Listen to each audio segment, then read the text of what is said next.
berkomunikasi itu di sini yang kita belajar terutama di Unika Atmajaya ya tentu komunikasi yang orientasinya itu strategis di dunia bisnis gitu.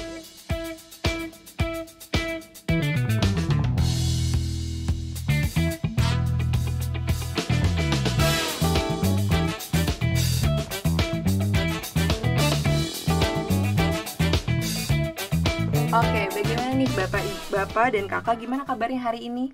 Baik. Luar biasa. Oke, luar biasa juga ya. Nah, aku tuh hari ini senang banget bisa ketemu dengan Bapak dan Kakak karena sebenarnya kan aku mahasiswa psikologi ya, tapi dulu selain pengen masuk psikologi, pilihan kedua aku tuh sebenarnya ilmu komunikasi. Karena dari awal aku misalkan SMA ataupun ikut organisasi, aku tuh pengennya yang berhubungan sama jurnalistik, terus penyiaran, terus hubungan masyarakat juga. Nah, makanya di kali ini aku tertarik banget nih, mungkin aku kepikiran mungkin nanti mau kuliah ilmu komunikasi lagi gitu ya, siapa tahu. Boleh, kita masih buka kok. Nah, aku kan juga tahu nih, kalau aku dulu mikirnya ilmu komunikasi tuh kebanyakan ngomong doang. Teman-teman aku juga mikir gitu, kayak dulu pas kita SMA ngelihat namanya ilmu komunikasi, kerjaannya kayaknya cuman ngomong-ngomong doang gitu depan kamera. Nah, aku mungkin sekarang mau tanya nih ke Bapak dan juga Kakak, bener nggak sih ilmu komunikasi tuh kerjaannya cuman ngomong doang atau gimana tuh? Mungkin dari Pak Alphonse dulu. Saya dulu ya. Baik, terima kasih Clara.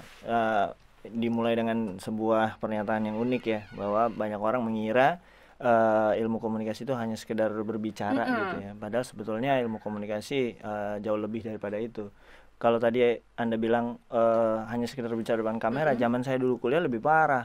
Dulu ada omongan, nanti kamu cuma jadi yang pegang mic ngomong hari ini diskon bajunya turun 50% gitu ya. Ada salah satu brand department store kayak gitu ya, kalau Anda tahu tuh. Nah, dulu sampai dibilang gitu, tapi ternyata berkomunikasi itu di sini yang kita belajar terutama di Unika Atmajaya ya tentu komunikasi yang orientasinya itu strategis di dunia bisnis gitu ya.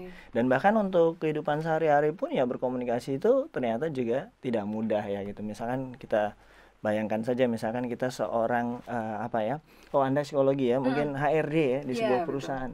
Ketika kita harus, mohon maaf ya, melay off karyawan, gimana bicaranya? Sulit kan? Tekniknya sendiri ya. Jadi nggak mudah kan, masa kita tinggal Anda besok terakhir ya gitu, nggak bisa. Jadi ada teknik yang perlu dikuasai sehingga pemaknaan itu bisa diterima dengan baik gitu. Berarti itu kalau dari Pak Alphonse, yang namanya komunikasi itu dipakai juga dalam bisnis maupun dalam sehari-hari ya. Betul, ya. Kalau menurut Kak Monik gimana nih? Mungkin kurang lebih sama sih kayak yang tadi Pak Alphonse sudah sampaikan gitu ya. Emang mungkin orang kalau misal orang awam pasti mikir, oh iya kuliah komunikasi paling yang diajarin ngapain sih kuliah komunikasi gitu kan, karena kan ya udah ngomong doang, emang perlu belajar. Mungkin orang pada banyak yang mikir kayak gitu. Cuma kan sebenarnya komunikasi tuh luas banget gitu. Bahkan nggak jarang juga komunikasi nih yang mungkin disepelekan sama orang itu jadi source of problem di kehidupan sehari-hari kita gitu. Mungkin kayak karena cara penyampaian yang salah atau mungkin pemaknaan yang juga salah gitu. Jadi sebenarnya dengan kita belajar komunikasi ini emang berguna banget sih di kehidupan sehari-hari gitu. Jadi emang banyak yang kita dapetin nih dari perkuliahan itu yang sebenarnya kita bisa terapin langsung nih ke kehidupan kita sehari-hari gitu sih kalau dari aku. Jadi walaupun sepele ya kedengarannya, tapi kalau ada kesalahan bisa fatal ya di komunikasi itu. Mungkin sekarang aku mau masuk lebih dalam lagi nih, karena tadi kita udah tahu ya bahwa yang namanya ilmu komunikasi ternyata nggak cuma ngomong-ngomong doang. Nah, aku mungkin mau langsung tanya ke Kak Monik nih, sebagai alumni gitu ya dari mahasiswa Fakultas Viabikom. Nah, saat di kelas 12 nih, waktu kakak masih SMA kelas 3 berarti ya kak, pernah gak sih kakak ngerasa bingung mau masuk prodi apa atau nanti mau kerja di mana gitu? Dulu pas kelas 12 pasti itu ada sih, pasti ada momen-momen dimana kayak bingung nih mau kuliah apa gitu kan. Saat itu emang ada beberapa opsi prodi sih yang emang udah jadi inceran lah kasarannya dari awal masuk SMA gitu kan.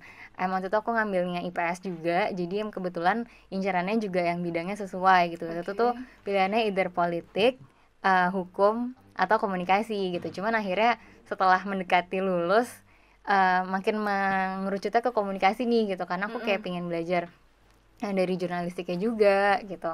Waktu itu sih pas baru lulus akhir-akhir SMA itu emang lebih condongnya pinginnya ke jurnalistik gitu. Sama berarti kita Iya. ya.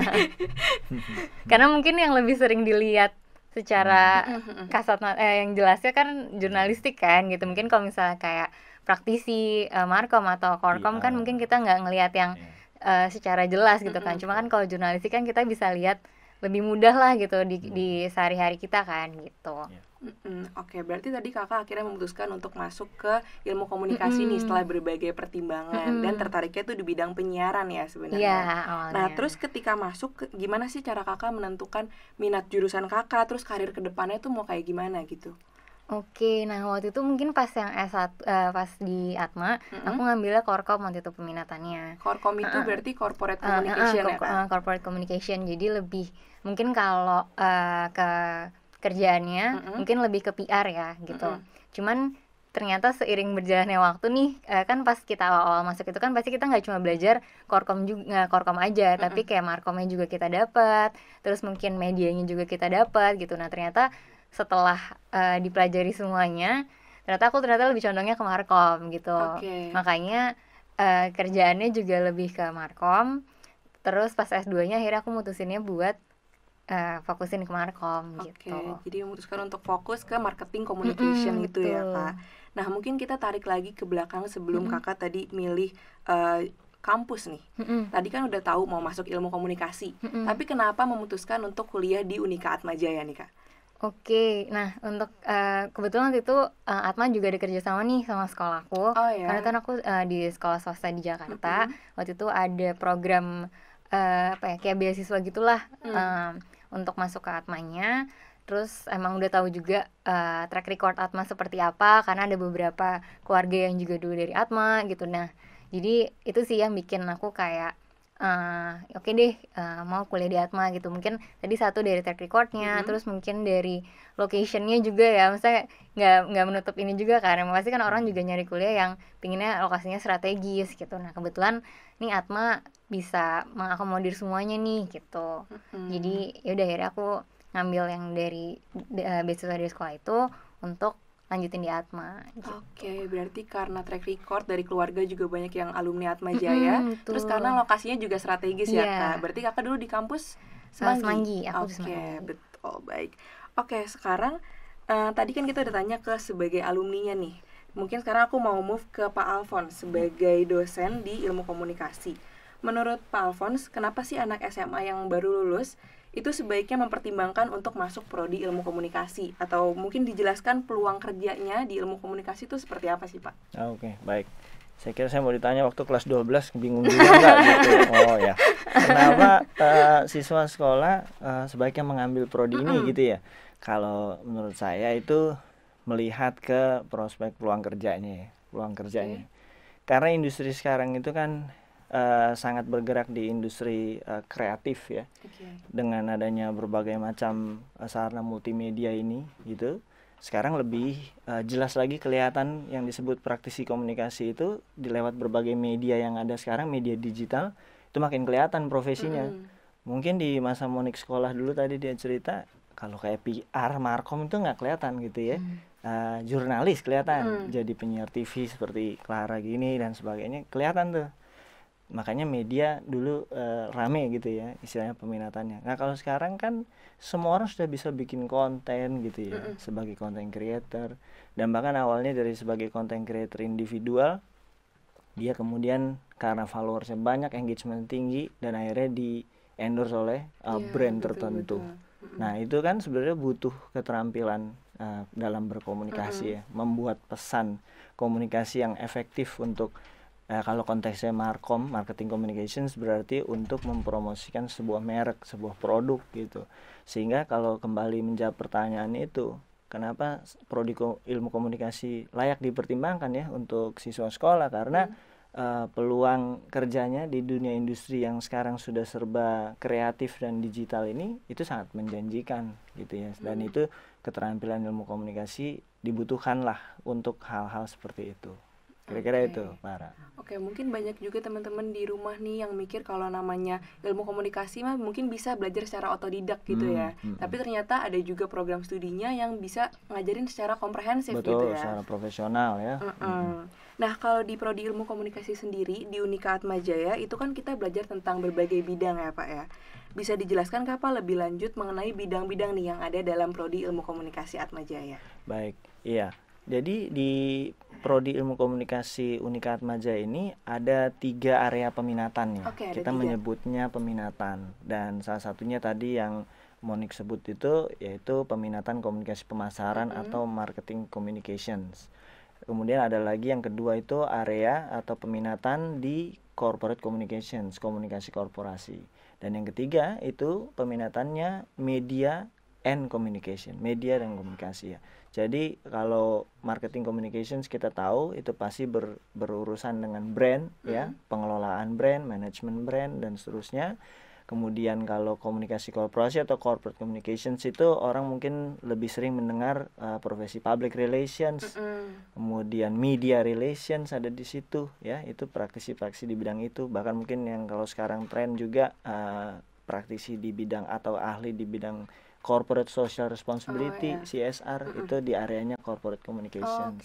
Sedangkan media and communication sudah jelas itu pasti areanya teman-teman yang seperti Anda tadi mau minat jurnalistik, penyiaran ya, radio, televisi, pokoknya para praktisi media. Nah, itu mengambilnya biasanya peminatan media. Mereka yang suka dengan area itu mereka ambil peminatan media and communication. Jadi ada 3 peminatan kita.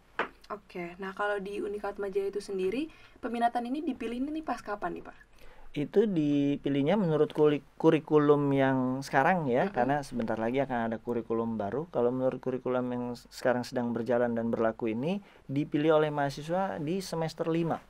Oke, di semester 5. Ya. Jadi di semester 1 sampai 4 mahasiswa bisa belajar dulu secara keseluruhannya ya. Ya. Baru nanti menentukan pilihan di semester 5. Betul. Di semester 3 itu ada beberapa mata kuliah pengantar. Oh, pengantar untuk dulu. Area peminatan itu. Pengantar komunikasi pemasaran, pengantar komunikasi korporasi, pengantar jurnalistik. Nah, itu di semester 3 sehingga mereka dapat pondasinya di semester 3 sehingga semester 5 itu diharapkan mahasiswa udah bisa tahu ya, dia tuh minatnya di yang peminatan yang mana karena sudah ada pengantarnya. Oke, baik. Nah, tadi aku dengarkan peminatannya itu ada 3 ya. Dan yang pastinya untuk pembelajarannya itu nggak cuma di kelas doang kan ya Pak ya. Iya. Nah, boleh nggak sih Pak dijelasin mengenai laboratorium yang bisa digunakan untuk penunjang kuliah nih untuk mahasiswa Ilkom di Unika Atmajaya? Nah ya, betul. Jadi kami itu kan Prodi Ilmu Komunikasi ini di Unika Atmajaya tidak hanya pembelajaran secara konseptual teoritis, tapi juga kami berupaya untuk memberikan pengetahuan dan keterampilan yang teknikal dan praktis. Maka itu Prodi Ilmu Komunikasi Unika Atmajaya memiliki laboratorium. Ya, dalam hal ini saya pada saat ini menjabat sebagai kepala laboratorium di Prodi Ilmu Komunikasi, dan ada 3 laboratorium kami. Yang pertama laboratorium radio, kemudian yang kedua laboratorium fotografi, dan yang terakhir itu laboratorium televisi. Ya, ketiga laboratorium ini lokasinya ada di kampus BSD. Ya, jadi teman-teman mahasiswa Prodi Ilmu Komunikasi kalau mereka ada mata kuliah yang menggunakan lab untuk praktikum, ya mereka jalan-jalan tuh ke BSD. Gitu ya. Jadi bisa refreshing sekalian ya jalan-jalan ya, nggak cuma di satu kampus. Betul. Jadi mereka terkonsentrasi kalau aktivitas praktikum lab itu pasti di sana. Tapi kalau memang alatnya dibutuhkan di lokasi lain gitu ya, misalnya mereka mau syuting kalau di Atma Semanggi sekarang ada RTH, alat bisa dipinjam dibawa ke Semanggi boleh gitu, karena ada beberapa alat yang dia mobilitasnya maksudnya bisa mobile ya, bisa berpindah tempat gitu, seperti kamera dan perlengkapan yang lain yang bisa dibawa kemana-mana boleh, yang penting nanti mengurus prosedurnya aja. Oke, jadi buat Bapak Ibu dan teman-teman yang mungkin merasa yang namanya kuliah Ilkom itu butuh praktek gitu ya. Dan di Unika Atmajaya ini ada juga. Jadi kita menyediakan laboratorium sebagai penunjang perkuliahannya. Nah, tadi juga laboratoriumnya ada beberapa alat-alat yang bisa dibawa ya. Jadi ada mobilitasnya juga. Dan itu bisa misalkan dipakai untuk syuting di ruang terbuka hijau tadi yang RTH itu. Nah, oke. Mungkin sekarang aku mau tahu dari sudut pandangnya Kak Monik nih sebagai mahasiswa dulu ya. Nah, ketika kakak berkuliah di Unika Atmajaya, menurut kakak fasilitas apa sih yang membantu banget gitu loh sebagai mahasiswa supaya lebih paham sama materinya, lebih seru untuk belajarnya? Adakah kak?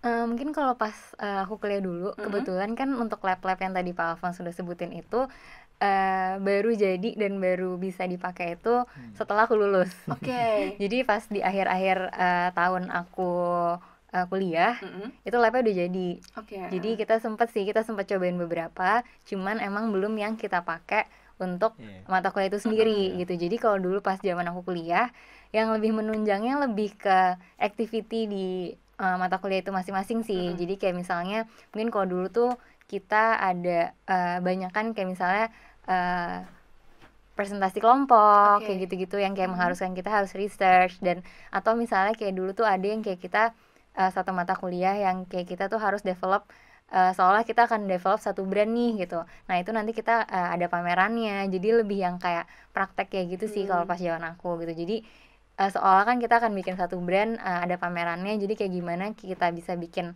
satu brand itu, terus promosiinnya kayak gimana. Jadi benar-benar itu sih ya menurut aku punya peran penting lah gitu. Jadi kayak kita ada pembelajarannya, jadi nggak cuma belajar akademisnya aja atau teorinya aja, tapi prakteknya. Itu sih yang menurut aku menunjang perkuliahan pada saat itu ya gitu. Berarti lebih ke aktivitas perkuliahannya ya kak di kelas dan juga tugas-tugasnya. Betul. Nah kalau aku mau tanya tentang dosennya itu gimana kak menurut Kak Monik sendiri? Nah dosennya juga. Saya pergi dulu. Mungkin tetap telinga dan denger ya. Kebetulan untuk dosennya juga beragam ya gitu. Maksudnya kan dari kapasitasnya juga beda-beda gitu kan. Nah kebetulan untuk dosen di Atma ini yang tadi aku udah bilang beragam, terus kadang suka ada dosen tamu juga yang emang dia profesional di bidangnya. Jadi kita kadang suka bisa dengar juga nih kayak sharing langsung dari praktisi di bidang itu gitu. Bahkan nggak jarang juga kita ada dosen tamu dari luar negeri Pak waktu itu kan. Jadi kayak kadang suka ada kuliah umum, itu biasa dosen tamunya tuh dari luar negeri gitu. Jadi wawasannya juga semakin luas sih, nggak cuman yang dari di dalam negeri aja, tapi dari luar negeri juga gitu. Oh itu menarik sih ya. Itu rutin diadakan? Biasanya tiap semester pasti ada sih. Iya, oke. Baik. Jadi buat anak Ilkom itu tentunya sangat membantu banget ya. Iya. Nah kalau tadi kita udah ngomongin tentang ada dosen tamu nih dari yang luar negeri. Mungkin sekarang berkaitan juga sama luar negeri. Aku mau tanya ke Pak Alfons.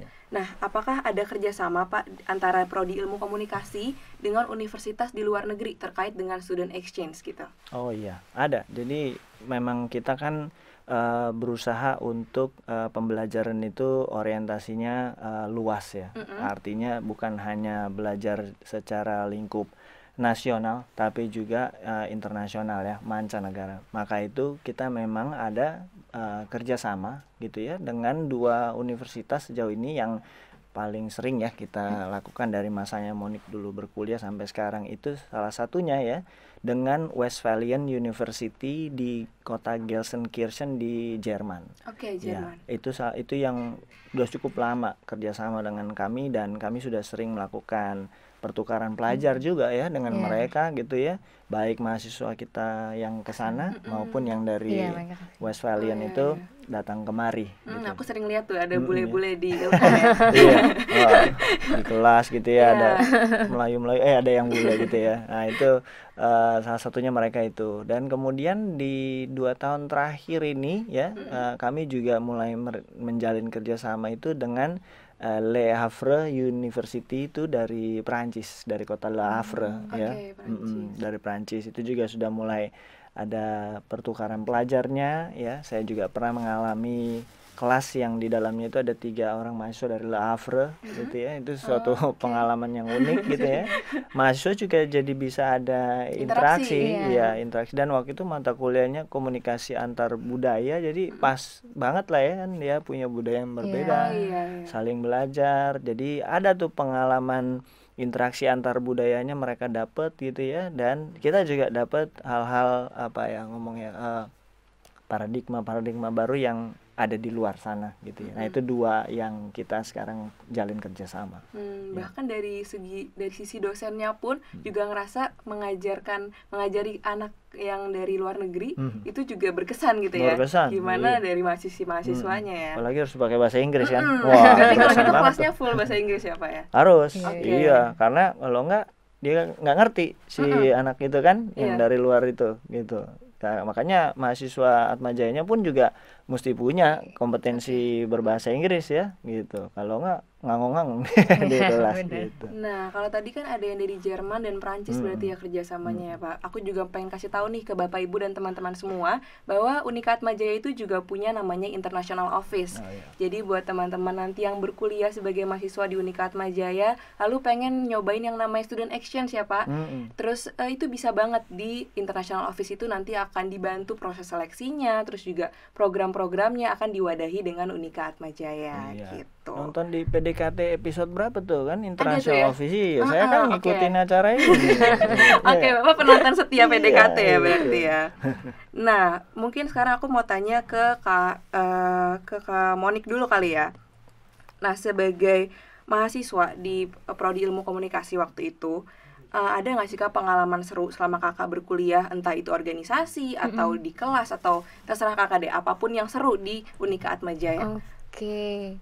Mungkin pas waktu itu aku kuliah di Atma, dulu kan waktu itu aku ikut 2 organisasi sih. Satu tuh organisasi di Prodi, Oke. satu lagi organisasi di kampus, ada UKM. Waktu itu untuk UKM-nya aku ikut baseball softball Atmajaya. Oke. Jadi waktu itu aku ikut organisasinya juga di divisi humasnya. Jadi masih ada hubungannya ya sama Iya, komunikasi humas, gitu. public relation Jadi tuh kita. di bagian humasnya. Kalau di Prodi waktu itu di tahun keberapa ya? Kayak di semester 3 atau 4 deh kayaknya itu aku ikut Himakom. Aku 2 tahun sih ikut Himakom waktu itu. Pertama kali masuk Himakom tuh aku jadi staff education department. Yang terus yang di tahun kedua aku jadi ketua Himakomnya. Oke, bahkan Gitu. sempat jadi ketuanya ya. Iya. Pak. Nah pas itu tuh banyak sih, emang banyak yang menarik dan seru gitu, karena kalau kita ikut organisasi itu, terutama kalau di Himakom, kita bikin acara yang berhubungan sama komunikasi gitu. Jadi nggak cuman ada seminar, terus bahkan waktu itu kita ada bikin communication award juga. Jadi ada beberapa acara di dalamnya, kayak misalnya ada lombanya, kayak misalnya ada creative writing, terus waktu itu ada lomba jurnalistik juga gitu. Nah itu tuh kita buka pesertanya bisa diikutin sama kampus-kampus lain juga gitu. Jadi itu hal serunya di mana setiap acara-acara yang dibuat sama himpunan itu tuh biasanya bisa diikutin sama pesertanya tuh nggak tertutup untuk Prodikom aja gitu, tapi dari seluruh prodi, bahkan dari luar Atma pun emang kalau misal tertarik untuk ikut acara ini itu bisa ikut gitu. Nah positifnya dari kita ikut organisasi atau misalnya kepanitiaan di kampus gitu tuh ini sih, jadi lebih kayak nanti berguna di dunia kerjanya gitu, karena kan kita ada kerja sama orang lain gitu. Terus dari sisi acaranya sendiri, dari sisi kreativitinya itu sih. Terus mungkin di akhir-akhir aku sempat join E-Radio yang di E-Radio nih. yang di ini sama Boleh dijelasin Palfon. Kak mengenai E-Radio itu? Nah kalau E-Radio ini kebetulan waktu itu angkatan aku tuh jadi angkatan pertama yang kita ngebentuk nih si E-Radio sama-sama gitu. Jadi dari awal brandingnya, sosial medianya gitu, sampai kita ngerekrut beberapa anggota E-Radio yang dari maba waktu itu gitu. Karena waktu itu tuh kayak maba 2018 ya Pak berarti ya. Jadi waktu itu sebagian dari staff dari pengurus E-radionya ini itu dari angkatan kita, dari angkatan 2015. Lalu kita ngerekrut beberapa anggota untuk jadi staffnya itu dari angkatan 2018 gitu. Dan 2017 juga dan 16 juga gitu. Jadi biar pas nanti kita lulus ada yang melanjutkan nih gitu. Karena kebetulan si E-Radio ini terbentuk di kayak kurang lebih setahun sebelum kita lulus. Setahun, 1 semester 2 semester sebelum kita lulus gitu. Jadi waktu itu kita ngerasain nih pertama kalinya si lab radio ini jadi gitu. Terus kita coba sama Pak Alphonse juga waktu itu sempat diajarin terkait dengan radio announcer ya. gitu-gitu sama Pak Satrio itu Ya, juga Pak. betul. Jadi serunya itu sih, jadi kayak kita baru yang pertama kali punya kesempatan buat nyobain lab yang benar-benar baru jadi nih di Atma gitu. Oh. Sayangnya udah lulus Iya, ya. sayangnya Iya, nyoba doang sebentar ya. Jadi pas benar-benar udah bisa dipakai untuk ke perkuliahan tuh waktu itu kita belum sempat Iya. dapat kesempatannya gitu. Iya. Makanya perks of being part of a radio waktu itu kita bisa nyobain nih gitu. Mungkin nggak Ada privilege itu ya. iya, mungkin ada beberapa teman-teman yang belum bisa nyobain fasilitasnya, tapi kan waktu itu kita emang nge-build biar kita juga tahu kan yang kira-kira dari organisasi ini tuh yang dibutuhin apa aja sih gitu, yang bisa menopang si radio ini sendiri gitu. Dan bersyukurnya sampai sekarang masih ada ya. Makin keren justru Makin ya. keren malah gitu. Oke, jadi Kak Monik ini salah satu pionir juga dari Iya. radio ya. Perintis ini dia Perintis gitu ya, Bersama bahasanya. teman-teman yang lain. Nah, mungkin teman-teman di rumah juga yang masih SMA nih mikir yang namanya kuliah takutnya nanti fokus belajar doang gitu ya, nggak bisa nyobain hal-hal baru. Tapi di sini ada nih Kak Monik yang tadi udah ikut Himakom sebagai ketua, jadi himpunan mahasiswa gitu ya Kak. Terus juga bahkan bisa merintis suatu Ormawa ya, organisasi mahasiswa yaitu E-Radio. Nama eventnya apa? Atma Jaya Communication Week Iya, ya. waktu itu pertama kali dibuat pas Himakom tuh. Iya, pas waktu itu tahun kedua aku di Himakom, itu kita pertama kali bikin Atma Jaya Communication Week, dulu namanya ACW. Oh, ACW. 2000 berapa ya? Waktu itu berarti 17 kali. 2007 ACW 2017 kayaknya. Pertama ya. Pertama kali. Oke, bersejarah sekali ya kayaknya acara itu ya. Ini nggak salah ngundang Monik ini. Dia nih apa mula-mula gitu. Nah, waktu itu Kak Monik sebagai mahasiswa kan berarti ada kegiatan perkuliahan juga, tapi ikut organisasi juga. Boleh nggak sih Kak di-share tips and triknya nih, gimana sih caranya untuk memanajemen waktunya pada waktu itu? Oke, nah kebetulan emang mau nggak mau harus multitasking sih gitu. Multitasking kuncinya ya. Cuman kan mungkin ngeorganisir waktunya tuh lebih, karena kan kalau misalnya kayak kita biasanya ada rapat himpunan atau misalnya rapat kepanitiaan, itu kan biasanya either itu di sela-sela break antar mata kuliah atau biasanya after beres nih si mata kuliahnya ini gitu. Jadi mungkin sebenarnya waktu yang kita punya sebagai mahasiswa tuh banyak loh gitu. Mungkin bahkan bisa dibilang banyak waktu kosongnya gitu. Nah, mungkin yang kalau misalnya kita nggak ikut Ormawa, waktu kosongnya mungkin dipakai pulang atau istirahat gitu. Karena ini kita pakai untuk berorganisasi gitu. Nah, sebenarnya malah lebih seru sih kalau menurut aku gitu. Terus kayak misalnya lebih positif kan, terus kayak kitanya juga jadinya lebih produktif gitu. Tapi kalau dibilang bagi waktunya gimana, nggak susah sih sebenarnya. Nggak susah gitu, karena ya itu mungkin ya tinggal kita balancein aja jadwalnya. Misalnya emang kalau misalnya waktunya kuliah ya kuliah, after itu waktunya kita berorganisasi ya kita berorganisasi gitu. Karena penting sih dua-duanya gitu, karena kalau kuliah doang kan kasarannya nggak ada pengalamannya nih gitu. Terus mungkin interaksi sama orangnya juga nggak sebanyak itu gitu kan. Kalau misalnya kita berorganisasi kan mungkin kita nggak cuman berinteraksinya sama teman-teman kuliah doang nih gitu, tapi mungkin bisa sama eksternal gitu. Eksternalnya luas gitu, bahkan bisa kayak misalnya sama narasumber yang nanti akan jadi berpartisipasi di acara kita gitu kan. Itu kan juga apa ya, secara nggak langsung itu nambah pengalaman kita juga nih buat berinteraksi sama orang lain gitu. Oke, jadi sebenarnya ada yang lebih berat daripada membagi waktu menurut saya ya. Kalau menanggapi pertanyaan tadi ya, bagaimana caranya mengatur dulu ya kegiatan antara akademik dan non akademik. Ada yang lebih berat dari soal itu ya, tapi mengenai mengenai komitmen. Iya. Itu iya sih. Waktu itu dikasih Tuhan 24 jam tuh banyak. Iya, bahkan banyak. Iya kan?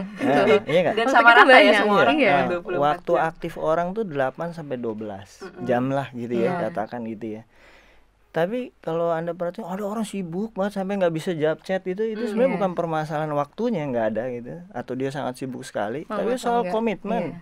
Dia bertanggung jawab apa enggak gitu. Nah, mahasiswa saya yakin ya di Unikat Majaya terutama dididik untuk punya itu komitmen. Iya, karena harus punya integritas. Sekarang Monik menjadi ketua Himakom itu kan tentunya saya yang dipilih, tapi awalnya kan dia jadi anggota Himakom karena mau kan, pilihan dia gitu. ya. Nah, mahasiswa itu diajar untuk kalau dia memilih sesuatu, maka dia harus komitmen dengan pilihannya itu, benar. menjalankan dengan baik perannya. Hmm. Apalagi terus kemudian dipercaya jadi ketua ya, Mon ya, sebagai ketua Himakom. Berarti kan harus mengatur waktunya dengan lebih bertanggung jawab gitu.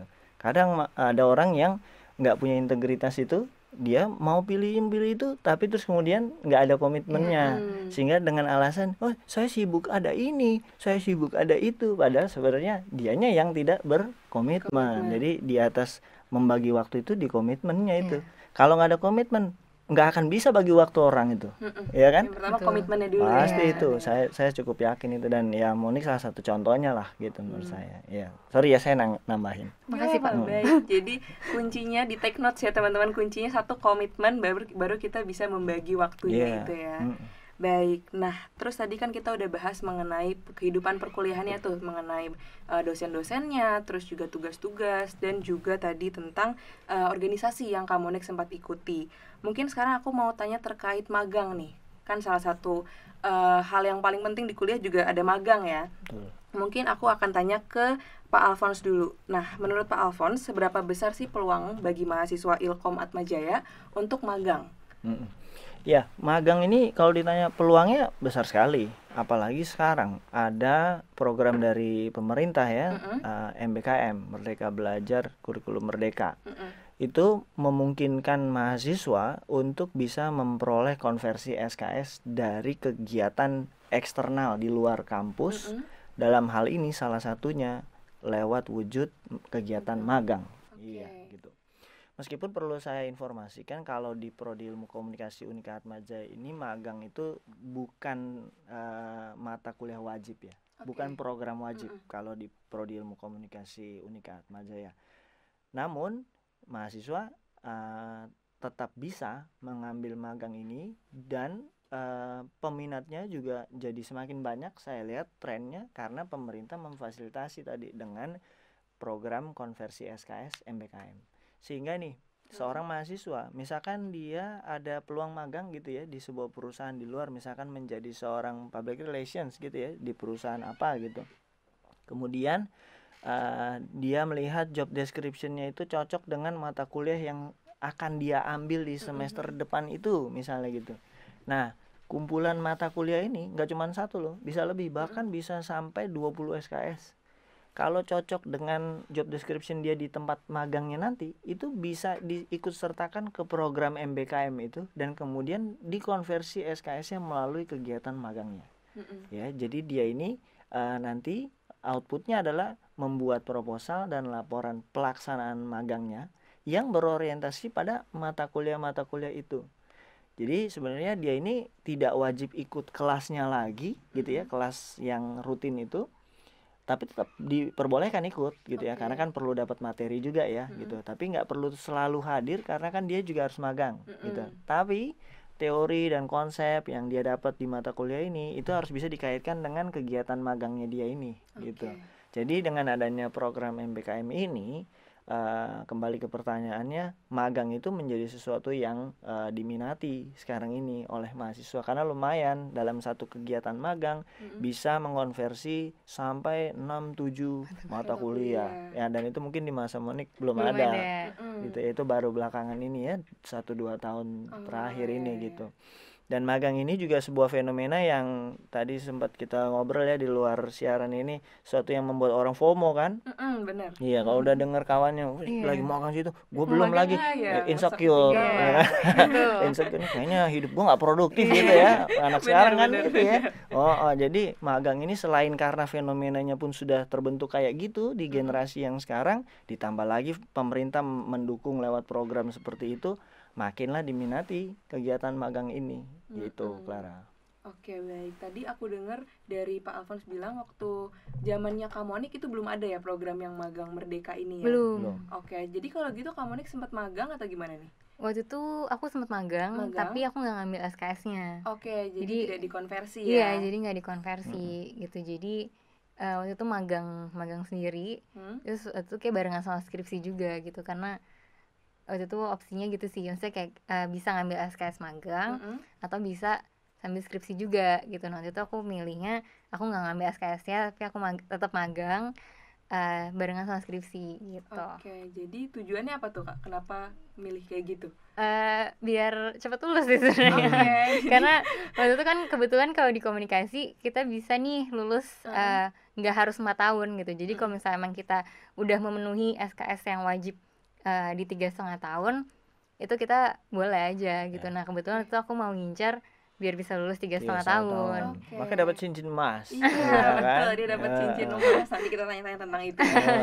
Iya gitu sih. Jadi kalau aku itu tetap pingin magang, tapi karena pengen cepat lulus juga, jadi aku nggak ngambil SKS nih gitu. Jadi aku tetap magang sendiri sambil skripsi. Dulu gitu. magangnya dijadikan data skripsi juga, Mon? Enggak lagi Pak, Enggak ya? kebetulan. Oh, wah ini kelas berat ini. Iya, emang Biasanya pengen kan dua-duanya aja. biasanya kan disekalianin tuh dia magang Iya. di mana perusahaan itu dijadikan objek skripsi benar. gitu. Kalau Monik enggak ya, magang Iya. ada, skripsi ada, Iya. ketua Himakom. Waduh, gawat ini. Itu namanya komitmen. Nah, kelas di kelas. Oke, baik. Nah, tadi kita udah cerita tentang magangnya Kak Monik juga. Nah, mungkin selama magang itu ada nggak sih Kak ilmu-ilmu yang tadinya didapatkan di kelas terus bisa banget nih diterapkan pas magang? Boleh diceritain mungkin Kak? Oke, mungkin kalau in teori karena kebetulan itu aku magangnya nggak yang spesifik di bidang yang cukup align lah gitu. Waktu itu aku di bagian sales support gitu, jadi lebih kayak apa ya, ngurusin PO atau SO gitu, purchase order atau sales order gitu. Nah mungkin yang bisa dipakai lebih ke kayak apa ya, mungkin teori-teori yang komunikasi yang basic yang mungkin bisa kita pakai di kehidupan sehari-hari sih gitu. Jadi kayak gimana caranya Antar kita pribadi antar ya. pribadi gitu. Jadi gimana caranya kita bisa komunikasi dengan baik nih dengan mungkin Rekan senior-senior kerja, yang ya. rekan kerja yang ada di tempat magang itu gitu kan. Karena kan kalau misalnya kita di dunia kerja itu pasti udah beda lagi kan sama kita di kuliah gitu, kasarannya udah bener real life-nya nih gitu. Nah itu sih yang lebih kepakainya di sisi itu kalau menurut aku. Oke, dan nanti setelah pas udah masuk ke dunia kerja beneran itu juga masih kepake ya Kak? Masih Gitu. banget. Oke, terus kalau untuk mungkin aku mau tanya ke Pak Alphonse lagi nih. Nah, sebagai dosen di ilmu komunikasi, bagaimana sih untuk memastikan atau mempersiapkan mahasiswanya untuk nantinya bisa masuk ke dunia kerja dengan lebih mulus gitu? Sebagai dosen apa yang Bapak lakukan nih Pak?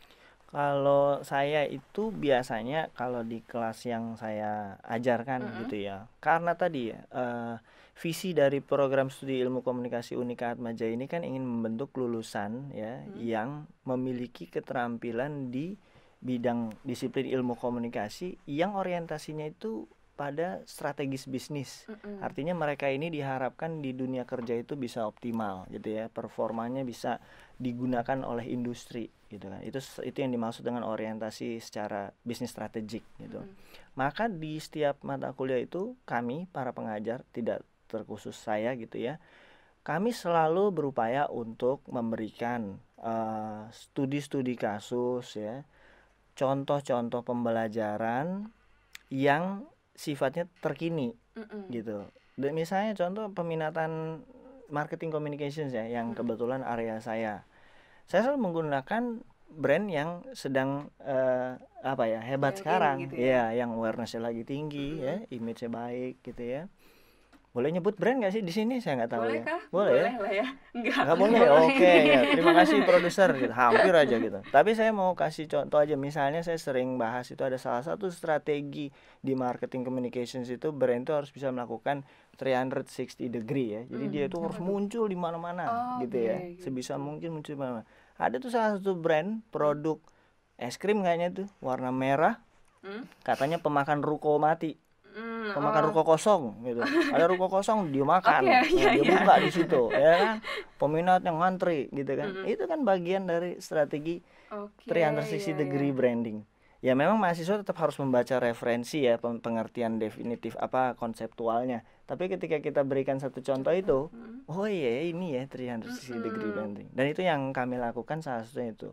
Untuk mempersiapkan mereka karena mereka jadi tahu kan, oh terkini itu kondisi di branding tuh kayak gitu, terkini di public relations begitu, terkini di dunia media yang sekarang udah digital nih begini gitu ya, sehingga dia tahu oh berarti sekarang saya harus mempersiapkan diri saya, teorinya begini, ini aplikasinya sekarang seperti ini bagaimana nih mengaitkannya, kan itu di kelas yang kita coba sajikan, mengaitkan antara aplikasi yang terkini di dunia peminatan itu dengan teorinya dikaitkan sehingga mereka bisa dapat pengalaman yang komprehensif sehingga mereka tahu apa yang harus dilakukan ketika mereka masuk di dunia industri. Mungkin salah satunya melalui magang dulu gitu. Itu kelihatan kalau mereka itu menguasai teorinya dan praktiknya, bahkan dia tahu tadi mana yang bisa saya konversi ya mata kuliahnya. Kan dia tahu kesesuaian dengan job description-nya kan. Karena dia tahu teorinya dan dia tahu praktiknya. Gitu. Jadi itu yang kami coba selalu siapkan mahasiswa dengan salah satu caranya seperti itu, Clara. Ya. Oke, kalau itu aku setuju sih, karena sebagai mahasiswa psikologi, aku juga kalau misalnya dikasih teori doang, lupa abis keluar kelas tuh tadi apa ya? Karena hafalan kan. Nah ya, tapi kalau udah ada contohnya, apalagi ngomongin brand-brand yang kita kenal gitu ya, sehari-hari kita lihat, jadi setiap ngeliat brandnya jadi, oh ini teorinya waktu itu, nempel gitu di otak ada ya. Di komunikasi ada mata kuliah psikologi komunikasi ya? Iya, ada psikologi komunikasi. Nah itu belajar apa aja tuh Kak? Udah gak lupa ya sebenarnya. Tentang psikologi dan komunikasi. Iya, psikologi dan komunikasi. Jujur udah agak lupa sih Pak. Pada dasarnya inilah kita memahami orang kan. Sekarang psikologi kan memahami kepribadian orang gitu kan ya. Nah, koreksi kalau saya salah loh. Anda narasumber di sini gitu kan. Tapi kemudian dari kepribadian dan karakteristik orang itu jadi bisa tahu bagaimana kita harus berkomunikasi dengan dia gitu kan. Sehingga kita bisa mencapai pemaknaan yang efektif. Kalau di ilmu komunikasi itu sebenarnya kuncinya kan pemaknaan tuh, pembuatan produksi pesan yang dibuat oleh saya tapi dimaknai sama maknanya oleh Clara dan Monique seperti yang saya maksud gitu. Karena kalau saya membuat pesan tapi maknanya lain di Anda, berarti saya tidak efektif berkomunikasinya. Sesederhana itu sebenarnya, tapi diaplikasikan ke 3 peminatan. Gitu. Iya. Oke, baik. Nah, terus sekarang aku mau tanya ke Kak Monique lagi nih. Tadi kita udah bahas tentang magang dan juga organisasi-organisasi, dan dari segi Pak Alfon, dari sisi dosen juga udah ngasih tahu nih, sebagai dosen sebenarnya apa sih yang dilakukan supaya mahasiswa itu lebih siap gitu ketika masuk ke dunia kerja ya. Nah, yang Kak Monique rasakan sendiri, boleh diceritain nggak Kak, sekarang Kakak kerja di mana dan dalam bidang apa? Lalu bagaimana sih penerapan dari ilmu komunikasi yang udah didapat itu dari kuliah maupun dari magang diterapkan di dunia pekerjaan Kakak sekarang? Oke, nah kebetulan sekarang aku kerja di Limau Group as marketing manager. Jadi mungkin daily rutinnya aku lebih ngurusin strategic planning, strategic marketingnya. Jadi misalnya branding juga, jadi creative branding, social media, sebenarnya cukup luas sih gitu. Jadi marketingnya lebih ke creative side-nya daripada ke sales-nya gitu. Jadi lebih kayak misalnya grup tempat aku kerja ini akan buat satu brand baru, itu biasanya aku akan bantu untuk pikirin nih strategic planningnya dan juga creative brandingnya dari nol. Jadi dari mulai nama brandnya, lalu brand ini nanti konsepnya mau akan kayak gimana nih, terus marketnya maunya seperti apa. Jadi kan pastinya si branding dari brand ini harus sesuai sama marketnya biar message-nya juga bisa sampainya dengan baik kan. Nah mungkin ini yang tadi kalau ditanyain apa sih yang bisa diterapin, nah mungkin secara nggak langsung ini yang kita terapin gitu. Jadi mungkin gimana caranya pesan yang mau kita sampaikan nih as a brand itu bisa sampai dengan benar ke market yang benar juga gitu. Jadi biar nggak salah receivernya juga gitu. Itu sih paling yang kok kepake banget ya di kehidupan perkantoran ini gitu. Jadi kalau Limau Group itu sendiri di bawahnya ada brand-brandnya lagi gitu ya Kak? Ada beberapa brand. Dan ketika misalkan buka brand baru itu Kakak ngurusin tentang kira-kira target marketnya siapa gitu ya. Jadi mungkin bisa dibilang kayak yang tadi Pak Alfon sempat mention juga ke 360 marketingnya sih gitu. Jadi juga diterapkan berarti jadi bener dari nol. Jadi nggak cuman kasarannya mikirin kontennya aja, tapi sampai ke semua hal yang emang berkaitan sama brand ini sendiri gitu. Gitu sih. Nah sekarang kita masuk ke pertanyaan yang cukup menarik mungkin tapi buat mahasiswa ya. Buat aku sendiri ini menarik sih pertanyaannya. Kak Monique tadi kan merupakan penerima cincin emas lulusan terbaik di Via Bicom tahun 2019 ya Kak ya. boleh nggak sih Kak dikasih tips and triknya dong, di spill ke kita gimana sih caranya gitu. Mungkin nanti aku tanya juga ke Pak Alphonse ya. Oke. Soal cincin. Soal jurusan terbalik gitu. oke. Yang Kalau- dapat cincin emas. Kalau soal cincin, tips pertama ukur dulu jarinya. Iya, Gitu betul. Biar caranya. nggak jatuh kan benernya pas sih. dipasang. Iya. Bener. Mungkin tipsnya yang kayak tadi, yang paling penting sebenarnya yang kayak tadi Pak Alphonse mention sih soal komitmen gitu. Oke, komitmen. Karena sebenarnya kan musuh kita sehari-hari kan kita sendiri kan gitu. Iya, Maksudnya kayak lagi bener. kita mau atau enggak gitu. Terus maksudnya kayak kita mau atau enggak komit sama apa yang udah kita jalanin gitu kan. Sebenarnya kalau misalnya kayak ditanya bisa dapet cincin emang belajar terus gitu ya enggak juga gitu. Makanya kan maksudnya semuanya dibalancein aja gitu. Maksudnya kuliahnya, terus organisasinya gitu, terus sama mungkin kehidupan di luar kuliah itu sendiri itu juga penting kan. Jadi nggak sehari-hari nggak 24/7 kita kasarannya mikirin kuliah doang gitu. Cuman semuanya harus balance sih gitu. Dan menurut aku mungkin ya kunci semuanya itu ya komitmen Komitmen. sih, sama kayak Oke. ya gimana kita ngelawan diri kita sendiri sih. Maksudnya kayak kadang kan pasti males, pasti ada kan gitu ya, manusiawi lah ya gitu. Sehari-hari pasti kayak kita ada jenuhnya, ada malesnya gitu kan. Cuman harus ingat lagi sama goals kita,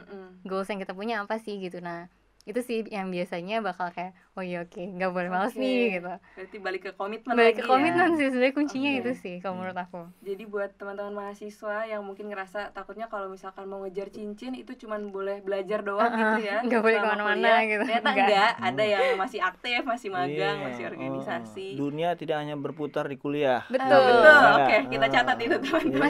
Masih boleh main kok gitu. Masih main Betul. kok. Oke, kalau dari Pak Alphonse sendiri sebagai dosen, adakah kriteria untuk mendapat cincin emas Atmajaya itu, Pak? Oh, kalau kriteria ini yang menentukan memang universitas ya. Mungkin saya nggak dalam kapasitas untuk menjawab, takutnya keliru. Saya cuma pernah dengar dia harus, kalau nggak salah ya nanti tolong dikoreksi, lulus harus 3,5 tahun, terus nilai harus di atas 3, berapa gitu ya, mana berapa man? 3, berapa dulu? Itu 383 kayaknya Nah, Pak. berarti kayaknya mungkin di atas 3,7 kali ya. Ke atas itu baru bisa dapat cincin itu. Tapi sekali lagi ya nanti bisa Bisa pastikan dicek lagi ya, karena itu kebijakan yang menentukan universitas. Tapi mungkin yang bisa saya jawab dalam konteks prestasi ini itu adalah tentang kemauan si mahasiswa itu untuk mengejar sebetulnya. Karena jalur untuk berprestasi itu sebenarnya udah banyak disiapkan oleh universitas, apalagi Unika Atmajaya dan juga pemerintah tentunya ya gitu. Dalam hal ini Unika Atmajaya itu sering mengikut sertakan mahasiswa atau mendorong mahasiswa untuk ikut serta di berbagai lomba-lomba baik akademik maupun non akademik gitu ya. Contoh saja kalau di prodi ilmu komunikasi itu mahasiswa yang tadi Monik sempat sebut radio itu sering berkompetisi di kompetisi radio announcer, kompetisi produksi podcast gitu. Seru ya. Jadi pengen kuliah lagi Pak. Pengen kuliah lagi ya, double degree dong. Terus apa lagi? Kompetisi fotografi sebagai fotografer. Banyak tuh kompetisi-kompetisi yang diadakan di luar ya, nggak hanya di Atmajaya, di luar. Dan fakultas kami, prodi kami itu sangat mendorong mahasiswa untuk ikut serta gitu. Pendaftaran semua ditanggung oleh prodi, oleh fakultas gitu.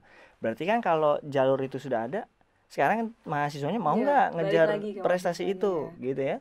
Apalagi sekarang Unika Atmajaya punya sistem baru untuk pencatat apa itu prestasi akademik maupun yang non akademik ya, student life journey, SLJ itu ya. Nah itu kan baru lagi dulu SKP sekarang SLJ. Sekarang SLJ canggih dikit lah gitu. Udah digital kan. Baru kan apa kita simpenin kan semuanya sampai tebel gitu. Fotokopi sertifikat gitu ya. Dulu di fotokopi.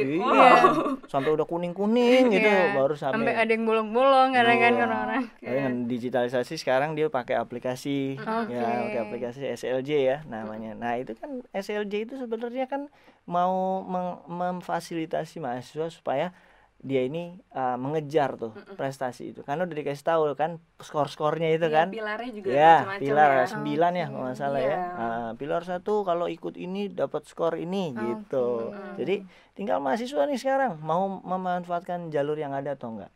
para kabit kemahasiswaan di universitas ini sangat juga mendukung mahasiswa buat berprestasi ya, apalagi di via Bikom ini. Kabit kemahasiswaan itu sangat memfasilitasi kalau ada lomba, dia selalu info ke, misalkan saya, karena saya pendamping radio dan kepala lab, dia suka info ke saya, Pak ini ada lomba di UI gitu ya, fotografi, siapa tahu mahasiswa mau ikut, info saya Pak, nanti saya bantu daftar. Saya lempar ke anak-anak, mau ikut, mau gitu, saya pak, ya udah saya daftarin, bilang kabit urus, dia tinggal berkarya aja.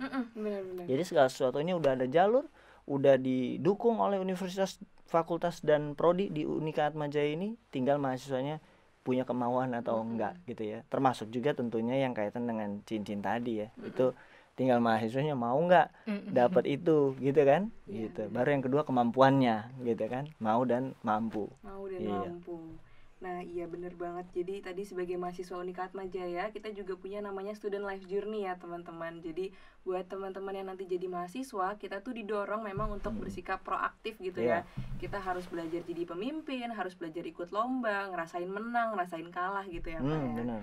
Nah mungkin sekarang kita balik lagi buat teman-teman yang SMA nih di rumah, mungkin pada kayak, kok ini udah bahas kuliah aja sih, aku kan masih SMA gitu ya. Iya, kecepatan ya. Mungkin Pak Alphonse bisa kasih nih kata-kata buat mahasiswa yang buat siswa SMA yang masih ragu mungkin mau masuk Ilkom atau gimana gitu ya, atau pilih jurusan lain, atau harus di kampus mana gitu. Mungkin Pak Alphonse bisa dong kasih pencerahan gitu ya, atau motivasi buat teman-teman yang masih SMA nih.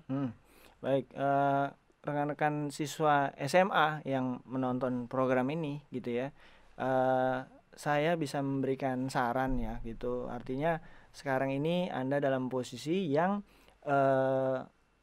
perlu memikirkan masa depan gitu ya. Masa depan itu tuh nggak jauh, dia adanya di depan pintu Anda itu gitu ya kasarnya. Sehingga Anda perlu mencari tahu tentang potensi diri ya. Nomor satu itu potensi diri, tentang minat dan bakat Anda gitu ya.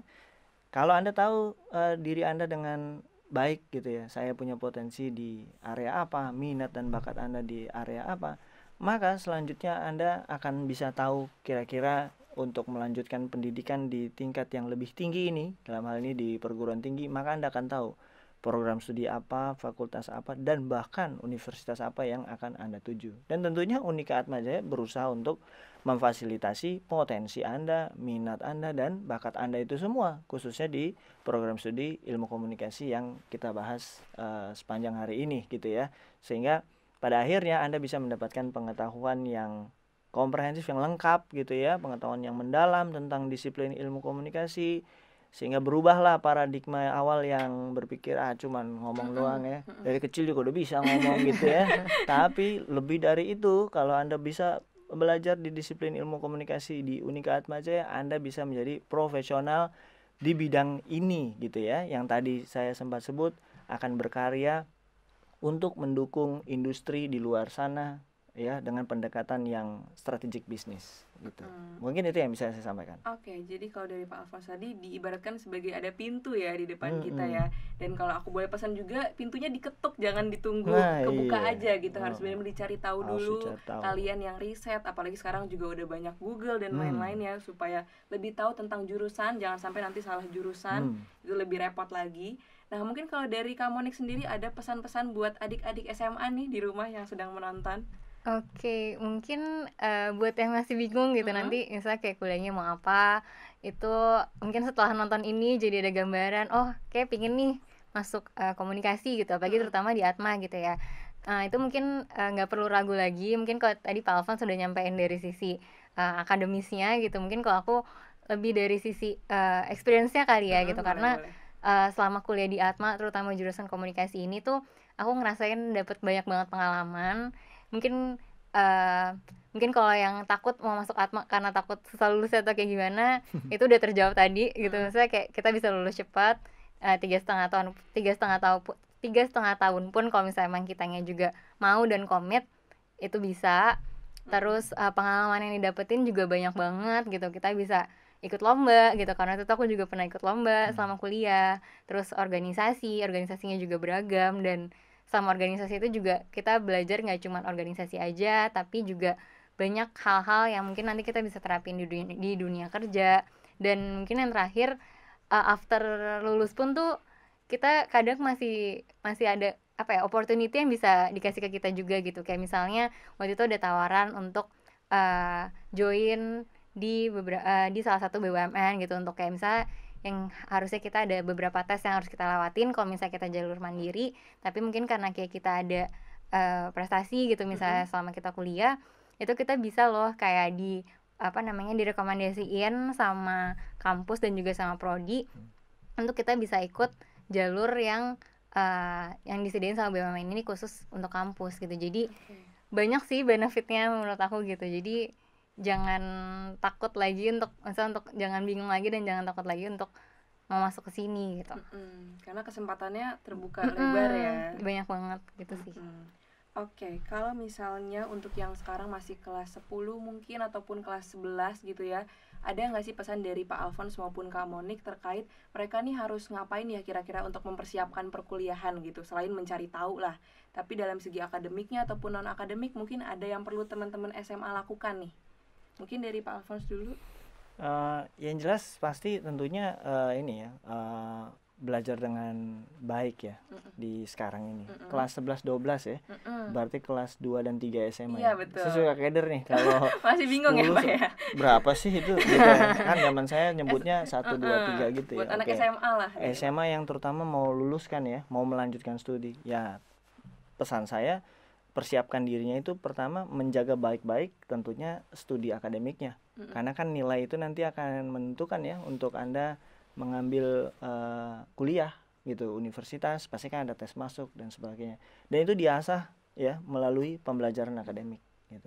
Makanya pesan saya studi akademiknya itu mohon dijaga supaya nilainya bagus gitu ya, memuaskan sampai akhirnya lulus, sehingga terbiasa nanti ketika harus tes masuk di jenjang perguruan tinggi itu ya harapannya lebih percaya diri gitu. Menurut saya itu yang perlu dipersiapkan oleh anak teman-teman SMA ini. Baik. Aku yakin teman-teman di rumah juga udah pada nyatet ya dari tadi Pak Alphonse ngomong ya, bisa langsung diterapkan aja nih teman-teman. Nah mungkin dari Kak Monik ada untuk siswa-siswa SMA nih kira-kira apa sih yang perlu dipersiapkan? Mungkin kurang lebih sama sih sama Pak Alphonse gitu ya. Mungkin pastinya yang perlu disiapin itu dari sisi akademiknya gitu, karena once kita emang dari sisi akademiknya bagus, itu pasti banyak nih yang bisa kita dapetin, atau banyak nih jalan yang lebih mudah untuk kita bisa dapet perkuliahan yang lebih bagus juga gitu. Mungkin bisa dapat beasiswa dari kampusnya. Untuk misalnya kan ada beberapa kampus, terutama Atma ya, Atma pasti nyediain beberapa beasiswa yang mungkin ditujukan ke anak-anak SMA nih untuk bisa masuk ke Atma dengan jalur beasiswa gitu. Mungkin mau tanya-tanya juga sih Kara kan gitu kan Kara kan masih kuliah nih gitu kan. Kalau mungkin pas dulu zaman aku tuh beasiswanya lebih ke satu beasiswa pas masuknya sama pas kita perkuliahan nih gitu. Aktif, pas gitu kita ya. udah jadi mahasiswa aktif gitu. Kalau misalnya kayak sekarang tuh berarti masih sama nggak sih, atau mungkin Clara bisa sharing nggak kayak ada pengalamannya gitu sama kuliah terkait beasiswa ini? Yes, jadi kalau untuk yang sekarang beasiswa untuk mahasiswa aktif dan juga pas masuk itu ada ya. Jadi kita ada beasiswa ketika masuk kuliah. Kalau aku waktu itu pakai program beasiswa Atma Peduli ASAK. ASAK itu buat teman-teman mungkin yang belum tahu, ASAK itu adalah Ayo Sekolah Ayo Kuliah. Itu beasiswa dari Keuskupan Agung Jakarta ya teman-teman. Jadi pas waktu itu aku SMA kelas 12 gitu ya, sekitar di semester 1-nya itu aku langsung nyari-nyari info beasiswa nih. Waktu itu aku dapat info beasiswanya itu dari gereja gitu, karena ini kan beasiswa dari Keuskupan Agung Jakarta kan ya. Aku diinfoin bahwa ada beasiswa ASAK ini yang buka di Unika Atmajaya, dan itu gratis sampai nanti semester 8. Jadinya 100% gak bayar apapun ya, cuman ongkos doang pulang pergi tuh. Gokil ya. Yes, jadinya waktu itu aku sebenarnya sempat niatnya nyoba PTN dulu ya, karena aku mikir mungkin kalau PTS itu terlalu mahal gitu, aku kayak nggak bisa lah gitu, aku nggak mikir PTS apapun. Tapi ternyata keterima di Unika Atmajaya, puji Tuhannya, lewat beasiswa itu. Nah di situ tuh yang tadi aku sempat bingung mau milih psikologi atau ilkom, dilema itu terjadi di situ. Yes, jadinya untuk proses seleksinya sendiri waktu itu sih aku ngikutin dari IG kantor beasiswa ya. Jadi kita punya Instagramnya yaitu beasiswa_UAJ. Bisa dicek-cek nih mungkin teman-teman yang tertarik dengan program beasiswa, karena beasiswanya juga nggak cuma ASAK itu aja. Ada beasiswa dari KIP Kuliah, Muhammadiyah, ada juga untuk mahasiswa aktif itu ada beasiswa Jarum, Lotte Foundation, Bank Indonesia, pokoknya tersebar luas ya. Kalau Atmajaya itu banyak banget pihak-pihak yang menawarkan beasiswa untuk mahasiswanya gitu. Nah, waktu itu untuk seleksinya sendiri sih aku ada seleksi berkas. Jadi kita bikin kayak motivation letter gitu. Terus kita juga upload nilai-nilai raport kita selama kelas 10 sampai dengan 12. Makanya itu perlu dipersiapkan buat teman-teman yang masih SMA juga. Terus aku juga ngelakuin wawancara dan juga tes online untuk masuk ke Unika Atmajaya ini. Dan akhirnya puji Tuhannya keterima, dapat beasiswa 100% itu sampai semester 8 nanti. Gitu. Keren ya. Harusnya diubah jadi asik gitu, bukan asak. Karena asik ya jadinya ya. Asak yang asik ya, Benar-benar. sampai semester 8 loh ya. Karena ternyata berarti tahunnya beda, programnya makin Semakin menarik berkembang. Makin banyak. Karena berarti 100% free loh kuliahnya gitu kan. Iya. Makanya jangan ragu lah masuk Unika Atmajaya. Iya, Apalagi kapan prodi lagi? ilmu komunikasi Iya. ya nggak? Ilmu komunikasi dong pasti. Iya. Banyak beasiswanya Iya. Atmajaya berikan ya kan. Jadi Bisa exchange ke luar negeri. itu teman-teman SMA nggak usah khawatir kalau mau lanjut kuliah, banyak jalur bantuannya ya. Beasiswa itu banyak gitu. Jadi silakan cari ya. Iya benar banget. Mungkin buat teman-teman yang tadinya pas masuk itu belum dapat beasiswa, tapi nanti setelah jadi mahasiswa aktif itu juga akan banyak ya beasiswanya. Kayak yang tadi aku bilang ada dari Hanabank juga. Pokoknya banyak banget, tinggal datengin aja tuh kantor beasiswanya, terus minta ke kakak-kakak supaya gimana nih Kak, adakah program beasiswa yang lagi dibuka sekarang gitu. Nah, kantor beasiswanya itu sendiri teman-teman ada di kampus 1 Semanggi, tepatnya di Gedung D. Jadi gampang banget untuk diakses oleh mahasiswa maupun orang tua gitu ya. Kalau ingin ada yang ditanyakan boleh ke situ. Kita juga ada Instagramnya beasiswa_UAJ. Di situ juga ada nomor WhatsAppnya. Kalau teman-teman mau bertanya terkait beasiswa itu dipersilahkan banget, di sana terbuka banget.